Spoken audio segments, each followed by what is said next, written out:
Lo que nos enseñan en el colegio no es exactamente la verdad. Además, los sentidos nos gastan bromas. Uno debe preguntarse, ¿qué es la realidad en la que nos encontramos? Los físicos modernos dicen que no son más que ondas de información. ¿Me lo creo? Eso espero.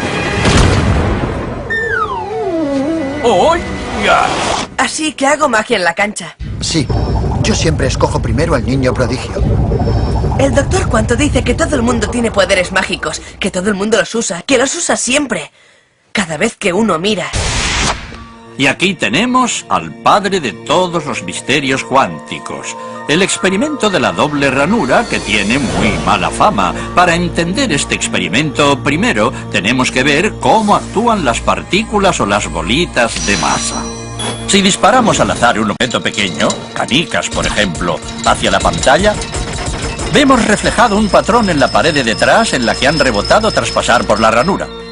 Y ahora, si añadimos una segunda ranura, lo lógico es esperar ver una segunda franja en la pared de detrás. Ahora, probemos con ondas. Las ondas alcanzan la ranura, se propagan y llegan a la pared de detrás, donde tienen mayor intensidad justo enfrente de la ranura. La franja de resplandor demuestra precisamente esa mayor intensidad. Es un efecto similar al de la franja que dibujan las canicas. Pero cuando añadimos la segunda ranura, ocurre algo distinto. Si la parte superior de una onda choca con la inferior de otra, se eliminan entre ellas. De esta forma, en la pared obtenemos un patrón de interferencias. Donde chocan las dos partes superiores hay más intensidad, las líneas resplandecientes, y donde se eliminan no hay nada. Así pues, cuando lanzamos algo, es decir, materia, a través de dos ranuras, obtenemos esto, dos franjas de golpes. Pero con ondas, el resultado es un patrón de interferencias con muchas franjas. Muy bien, de momento. Vamos a ponernos cuánticos. Un electrón es un pedacito minúsculo de materia, como una canica diminuta. Lancemos una ráfaga a través de una ranura. Se comportan como las canicas, solo una franja. Si lanzamos estos pedacitos minúsculos a través de dos ranuras, tendrían que dibujarse, como en el caso de las canicas, dos franjas.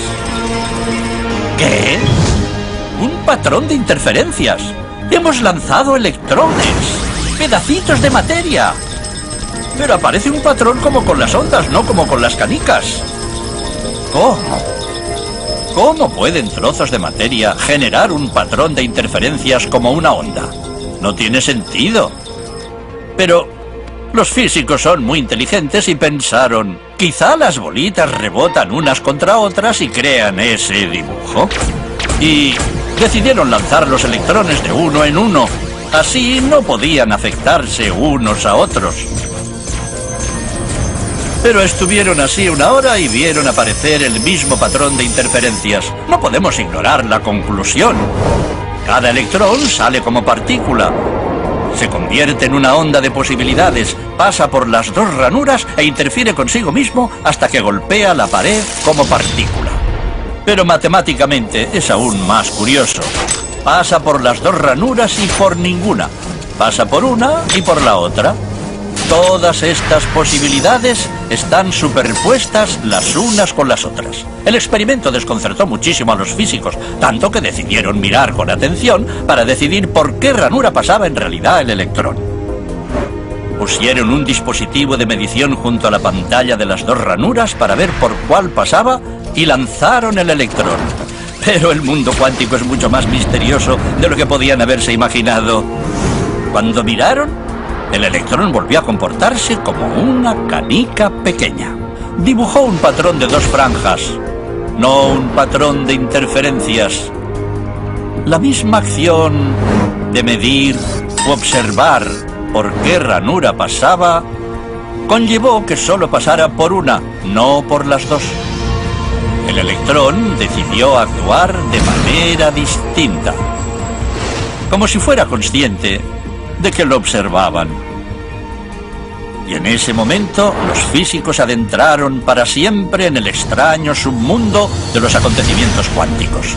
¿Qué es la materia? ¿Canicas? ¿Ondas? ¿Y ondas de qué? ¿Y qué tiene que ver el observador con todo esto? El observador destruyó la función de onda con solo mirar.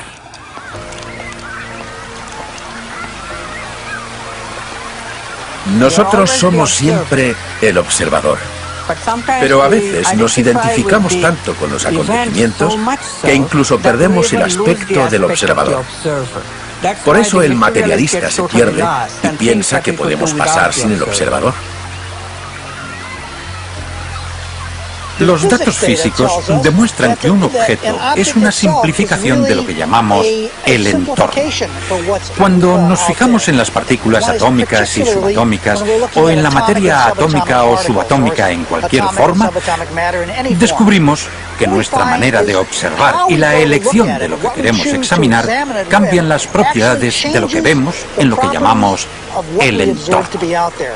Eso es el observador.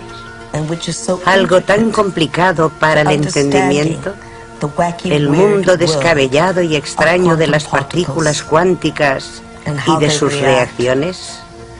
Eso es, pues, el observador. Y a pesar de que no podemos tener una ciencia cuántica sin la observación de los científicos que han llegado hasta allí, que la han descubierto capa tras capa tras capa, todos son observadores.